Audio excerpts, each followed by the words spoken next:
What's going on YouTube? My name is FG3000. I'm back in the place to be and welcome back to the Mobile Gaming Recap. Now today's episode of the Mobile Gaming Recap is brought to you by Red Magic and the newest Red Magic 3. Why you over there looking at that $1,000 flagship phone for them other brands? Go ahead and get you a Red Magic 3 for $479. They got a Snapdragon 855 processor, 8 to 12 gigabytes of RAM and a cooling fan. Red Magic 3, get you one.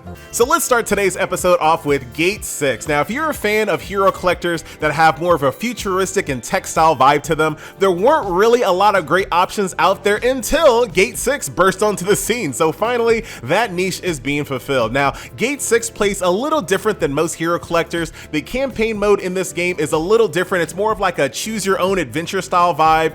The combat is great, the graphics are great, the heroes have a ton of personality. So far so good when it comes to Gate 6. My only personal grievance is that I don't really like fodder level up systems. So Gate 6 does have that system where you take two stars to make a 3-star, three stars to make a 4-star, etc, etc. Not my favorite, but it is alleviated slightly because there are EXP grinding stages, so you can get EXP materials to kind of level up your fodder units a little bit more efficiently. So with all that being said, I do still highly recommend giving Gate 6 a try. The game has just kind of came out of its global launch stride and it's moving into its event schedule. They do have an event dungeon on the way along with 2 new characters and a reduced cost gacha as well. So things are looking pretty good for Gate 6. Give it a try. So I finally got a chance to sit down and play First Summoner, and I was actually very impressed with this title. The graphics are fantastic and the combat system is extremely unique. It's like a mix between an action RPG and a Clash Royale card system. So Rachel is an archer who does attacks and then you can summon creatures like a freaking necromancer. It's actually pretty good. So highly recommend people give this game a try just to kind of test out the combat system. My beef with the combat system, I felt like it was just a little slow. I feel like if they had like a 1.5 or a 2x speed, it would feel a lot better. I also feel like even though I would have picked Rachel regardless, I do think it needs more main characters to choose from.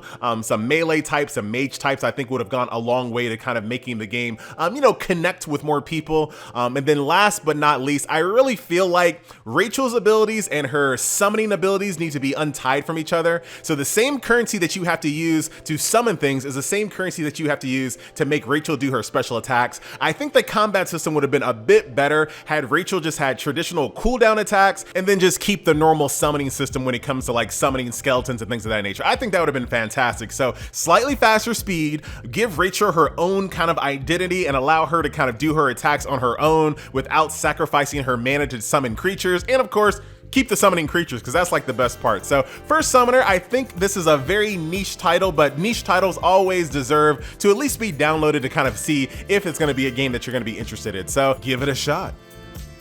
Also recently released was Venus 11. Now this is a football hero collector, waifu collector dating sim. Now, I'm not a fan of football or soccer, so I really couldn't tell you how a true fan will kind of take to this game, but as far as I can tell, if you like the sport, you like hero collectors, you like waifus, the game looks like it's pretty well made. It has all the features of a hero collector that you're looking for. It has like a campaign mode, daily resource grinds, PvP, all of those different things, and of course, they have a tried and true dispatch mode as well. So, Venus 11, I recommend it as much as I possibly can, but do keep in mind that your satisfaction of this game will vary based on how much you really love waifus and how much you really like soccer, football. There you go. So Last Valiant is a cute little hero collector with tons of waifus, but it does have male characters as well. One of my favorite features for Last Valiant is the offline repeat system. So you guys know all of those hero collectors out there that have auto repeat features where you have to keep the game running all day long on your phone, your emulator, your PC, while it auto repeats the same stage over and over and over and over again, but you can't close the game for some reason. I am like getting so done with those types of games. You're gonna kind of notice on my channel that I'm gonna start kind of moving away from games where I have to just keep them on auto repeat all day, because after a while I look over and I'm like, what am I doing? Am I even playing a game? Anyway, so what does Last Valiant do different, FG? Great question, I'm glad you asked. So Last Valiant has a feature called offline repeat. So once you find a stage that you want to grind, you can basically hit offline repeat and the game will auto repeat that same stage over and over again until you're out of stamina or until your inventory's full, even after you close the game. It's such a basic feature. I want more games to kind of trend in this direction because like I said, what is the point of having to keep the game running on your screen all day long? Just implement an offline feature. King's Raid did this, now Last Valiant, and I hope that more games kind of trend towards this direction because it's just silly. It just really is silly. And after all your offline repeating is complete, the game just sends you a notification letting you know, hey, come back in the game, do some PvP, do some raids, do the things that you actually want to do. Very nice. So Last Valiant, cute little game, give it a try. So moving on over to Magia, Charma, Saga, which is not quite a brand new game. Now this game was originally released and published by Nexon. Nexon shut the game down because apparently it wasn't printing enough money, and then the game was re-released by the original development team as kind of like a passion project. And this is actually a pretty fantastic game. Now I have like a special category of mobile games that I only play like in the gym, and this is one of them. Like this is a type of game that you can sit down on a sit down bike and just lose an hour without even thinking about it. It's very engaging. Like I said, action, RPG, combat. You will die. If you slip up and you miss something, or if you get comboed or you get juggled, you're gonna die. So it's a game that you actually have to pay attention to. You play it manually, even though there is an auto feature. That auto feature is not gonna be great until you like massively outpower content. And even then, it's not really anything that you're gonna really use too often. So if you're looking for an action RPG experience, a game that you actually have to manually take control, and you've already kind of played Honkai Impact and things of that nature, give this game a try. Magia, Charma, Saga. So we also saw the release of Witch Eye by Devolver Digital, the same exact company that brought you Hotline Miami. Now this is like an old school NES platformer, very difficult because you're kind of fighting against all of the enemies on the screen and you're kind of fighting against the controls in a good way. Your eyeball is constantly bouncing around and you have to control your eyeball by kind of swiping and pausing and all kinds. It's a very interesting experience and nothing like I've ever played on mobile before. This is not a free-to-play game. It is $2.99, but it is an offline experience. So if you're kind of like a sucker for punishment, you want to play those hardcore old school NES challenging games, give Witch Eye a try. I did have a ton of fun with it, even though I got my butt spanked on video. I ain't afraid to say it. Witch Eye, ladies and gentlemen, by Devolver Digital. Oh, and we saved the best for last. AFK Cat's a brand new idle game where every character in the game is a cat or a cat-related parody. So there are cats in the game that are modeled after Brad Pitt, Matt Damon, Metal Gear Solid, The Hunger Games. There's like Al Capone. There's Lucifer. You get it? You see where I'm going with this? It's actually a freaking blast. And it helps the fact that this is a pretty top tier idle game. Like it has all of the features that most idle games have with just more personality because all of the cat puns and parodies, it's a fantastic experience. Right now it's only on Android, but an iOS version is coming. I spoke with the development team and they say that they want to add a few more features into the base game before they do an iOS launch. So I'm all on board. I love it. It's a great experience. It's an idle game, so there's not a lot of time commitment. Most of the grinding, of course, is done offline. So give AFK Cats a try. The second there is a guild created in this game, I gotta think of a really good cat pun guild name. I haven't thought of one yet, but it's on the way. So AFK Cats, highly recommended and my favorite game that was released in this episode. So that will do it for all of the recently released titles. Let's look ahead to future releases, starting off with One Punch Man Road to Hero. Now this game should be launching within the next few hours. So by the time you're watching this video, this game is going to be out in the next few hours. I should have a video of this game tomorrow if everything goes well.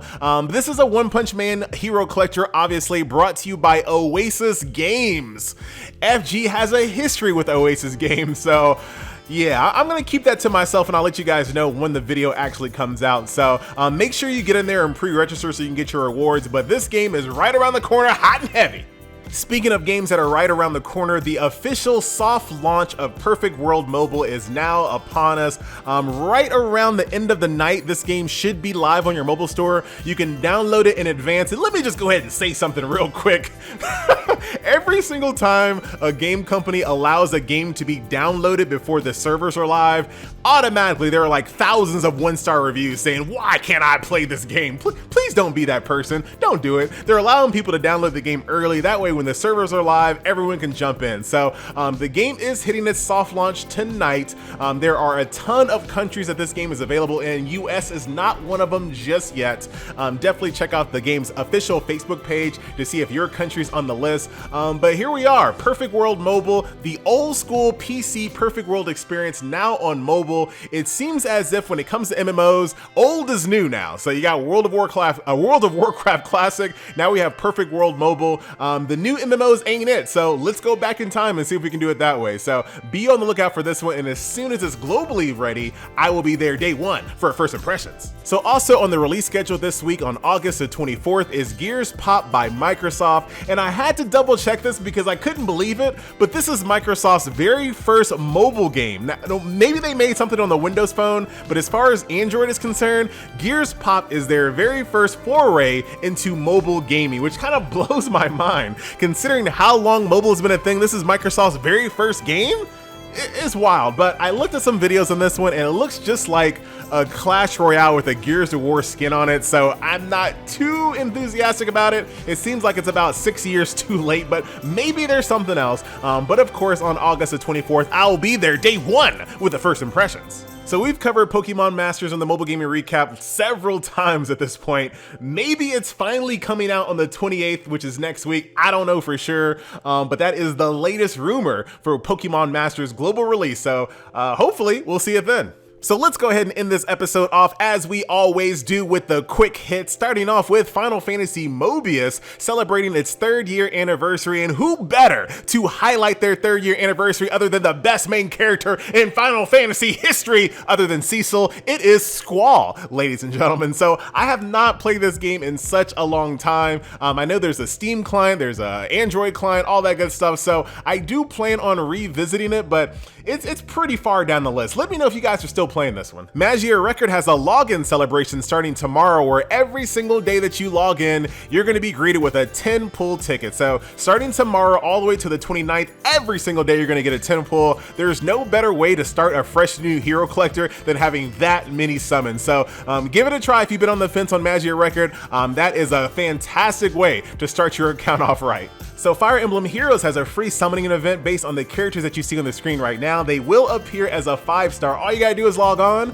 Fire Emblem Heroes is a game that I will be revisiting very soon. It's on a very short list, so stay tuned for that. But in the meantime, log in, get your free 5-star. This has got to be one of the goofiest marketing photos ever, but Raid Shadow Legends, ladies and gentlemen, is releasing a PC Mac client. Now I know what you're probably thinking, FG, I play the game on emulator anyway, who cares? Well, for this PC Mac client, the graphics and the performance is also increased as well. So the very best way to play Raid Shadow Legends is going to be on PC or Mac, which I think is fantastic. I hope more mobile game companies start putting their, giving us the option to either play on emulator, play on our phone, or play on PC. More options, the mo better. Raid Shadow Legends. And last but not least, in an upcoming Dragalia Lost patch, they will be adding auto in certain co-op activities. Now, it remains to be seen which co-op activities will apply and which ones won't, but if you're like me and you kind of got tired of tapping in your screen when you do co-op, finally your finger will get a break. So that will do it.